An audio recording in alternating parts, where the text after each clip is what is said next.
Kata orang, Banyuwangi itu mistis, identik dengan kota santet. Banyak hal-hal gaib yang terjadi di sini. Tapi bagiku Banyuwangi adalah rumah bagi segala keindahan dan surga bagi para pecinta seni dan budaya.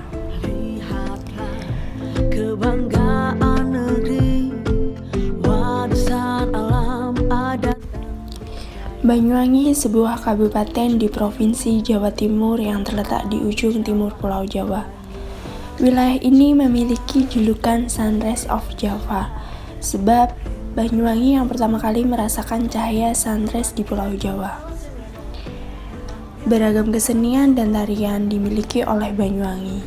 Salah satunya yang menarik adalah tari gandrung. Sunrise of Java.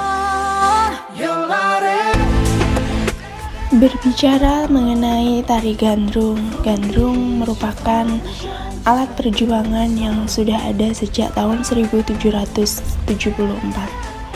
Munculnya gandrung pada tahun 1774, tarian ini dimanfaatkan sebagai alat perjuangan untuk meraih tanah Belambangan dari tangan Belanda. Perkembangan tari gandrung terjadi pada zaman Kerajaan Belambangan yang mulainya ditarikan oleh laki-laki berpenampilan seperti perempuan dengan alat musik seperti kendang dan rebana. Masyarakat menyebut dengan sebutan gandrung lanang. Namun, seiring perkembangannya waktu, tahun 1890-an tari gandrung lanang mulai mundur karena adanya ajaran Islam yang melarang laki-laki untuk berdandan seperti perempuan. Kemudian perkembangan gandrung selanjutnya digantikan oleh seorang perempuan, yaitu sekitar tahun 1895. Sejarah gandrung perempuan pertama kali dikenal dengan gandrung semi, yang mana pada saat itu ia masih berusia 10 tahun. Waktu itu ia menderita penyakit yang cukup parah.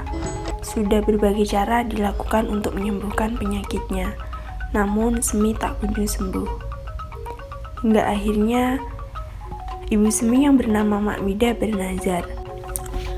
Kadung sira waras sun dalikaken seblang kadung sing yo using. Artinya, jika kamu sembuh saya jadikan kamu seblang, kalau tidak berarti ya tidak. Ternyata Semi sembuh dari penyakitnya dan sesuai nazar ibunya ia dijadikan seblang, sekaligus memulai babak baru jika tari gandrung ditarikan oleh perempuan. Pada awalnya, tari gandrung perempuan hanya boleh ditarikan oleh keturunan dari penari gandrung sebelumnya. Tetapi, sejak tahun 1950-an, mulai bermunculan gadis-gadis yang bukan keturunan dari penari gandrung mempelajari tarian ini. Lambat tahun, tari gandrung terus berkembang di Banyuwangi. Pada tahun 1950-an sampai dengan tahun 1965 awal, tari gandrung menjadi bagian dari geliat seni budaya bahkan politik nasional. Seiring dengan perkembangannya waktu, tahun 2002 keluar kebijakan pemerintah Banyuwangi mengenai SK Bupati nomor 173 tanggal 30 Desember 2002.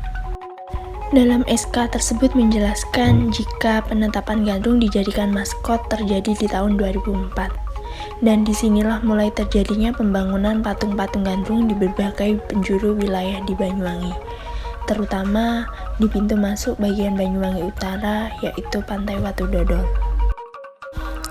Di tahun 2010, Bupati Banyuwangi yang bernama Abdullah Ajwar Anas semakin gencar melakukan pembangunan mengenai pariwisata di Banyuwangi.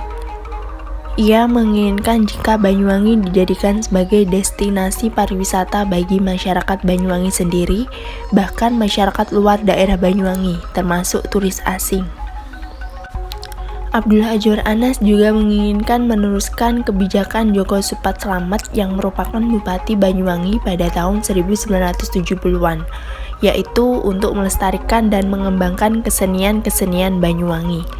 Maka sebab itu, Ajwar Anas meminta pada seniman Banyuwangi untuk mengadakan sebuah pertunjukan spektakuler. Hingga pada akhirnya dibentuklah berbagai festival Banyuwangi yang diadakan setiap tahunnya, termasuk Festival Gandrung Sewu. Festival Gandrung Sewu pertama kali diadakan pada tahun 2012, tepatnya tanggal 17 November. Bertahun-tahun berturut, Gandrung Sewu terlaksana dengan baik meskipun ada beberapa kendala dalam pelaksanaannya. Nah, di tahun 2018, Festival Gandrung Sewu mendapatkan penghargaan Market of the Year kategori Public Service of the Year. Penghargaan ini menyangkut 3 sektor pelayanan publik, yaitu pariwisata, pengembangan desa, dan kesehatan. Bersamaan dengan Festival Gandrung Sewu tahun 2018, di hari yang sama itulah juga diresmikan Taman Gandrung Terakota. Taman ini adalah situs untuk merawat dan merawat tari gandrung sebagai salah satu identitas budaya Banyuwangi. Lokasi Taman Gandrung Terakota ini menjadi satu kesatuan dengan keberadaan Jiwa Jawa Resort, sebuah penginapan bernuansa seni di Desa Taman Sari, Kecamatan Licin, Kabupaten Banyuwangi. Letaknya cukup jauh dari kota Banyuwangi, namun dekat dengan alam.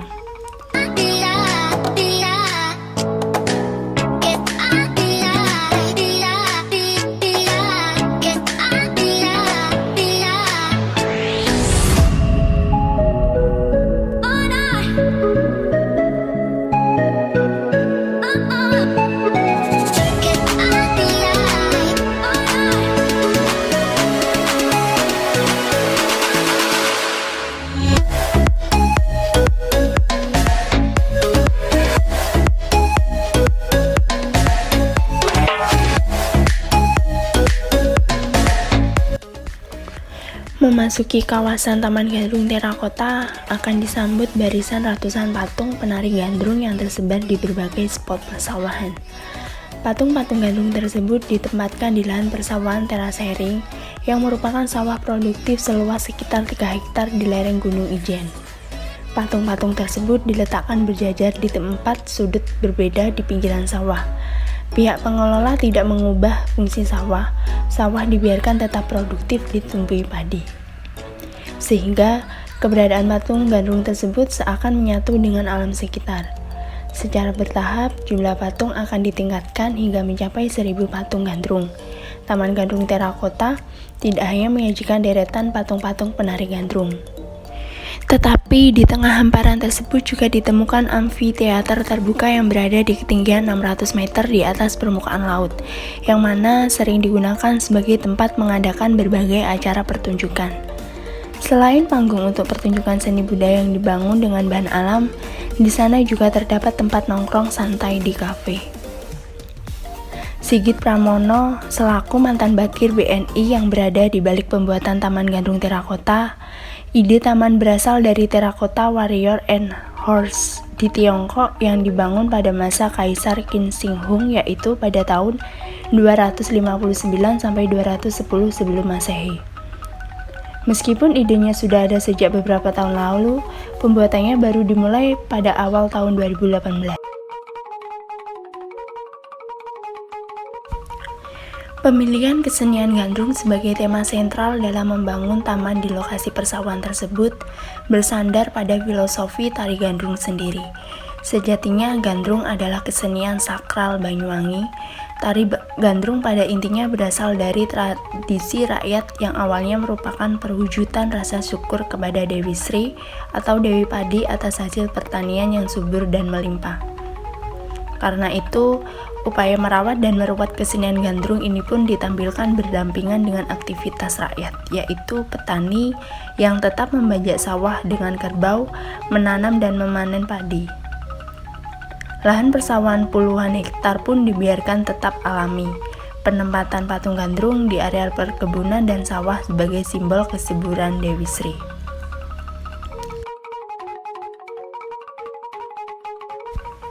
Terakota adalah nama lain dari tembikar, yaitu bahan pembuatan patung sengaja dipilih tembikar. Ini bukan tanpa makna. Bisa saja patung-patung itu dibuat kayu atau batu, tapi tembikar memiliki filosofi yang kuat berkaitan dengan penari gandrung.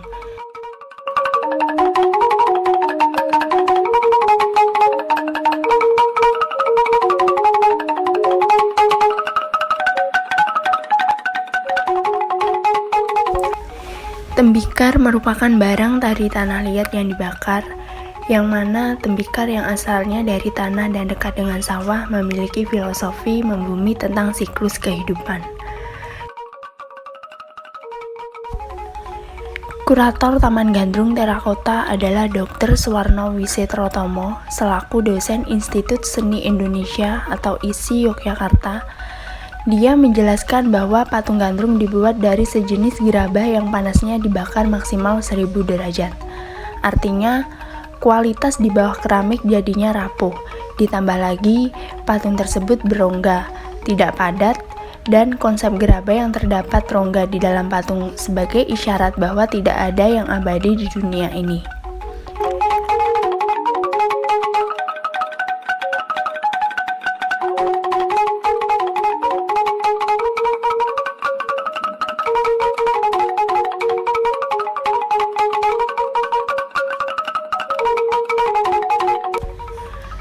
Berkarya melalui terakota atau tembikar tidak bertujuan untuk menciptakan bentuk yang abadi atau kekal tetapi sementara, karena memang bersifat ringkih, rentan, mudah patah, bahkan hancur seperti kehidupan.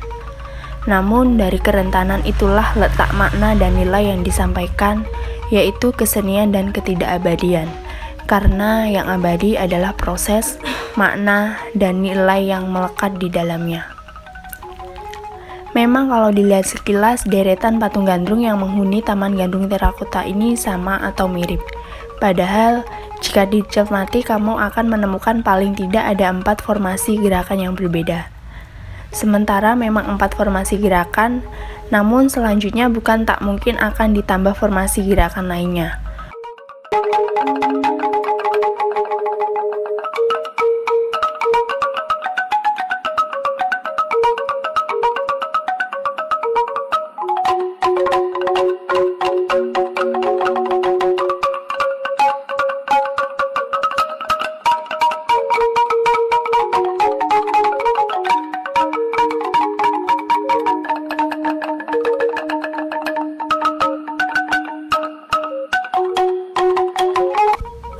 Model patung-patung gandrung tersebut diambil dari karya fotografer Sigit. Selanjutnya, foto tersebut lalu dibuat patung oleh seorang seniman Budi Santoso, lalu dicetak oleh pembuat patung di Kasongan, Yogyakarta. Tidak seperti yang dibayangkan, proses pembuatan patung-patung gandrung tersebut terbilang rumit. Ini karena dibuat secara manual satu persatu, sehingga meski memiliki formasi yang sama, terdapat berbagai perbedaan, seperti ekspresi senyum dan mimik penari gandrung yang menjadi pembeda utama. Begitu juga soal pengangkutannya yang penuh resiko. Jarak antara Yogyakarta ke lereng Gunung Ijen yang jauh, ditambah medan yang berat, membuat banyak patung yang pecah. Setidaknya ada 10% patung yang pecah atau rusak. Jadi, bisa dibayangkan pastinya pembuatan patung gandrung terakota ini butuh biaya yang besar. Soal ini Pak Sigit enggan menjawab, karena yang utama bukan materi yang dicari, tapi keindahan kebudayaan itu sendiri.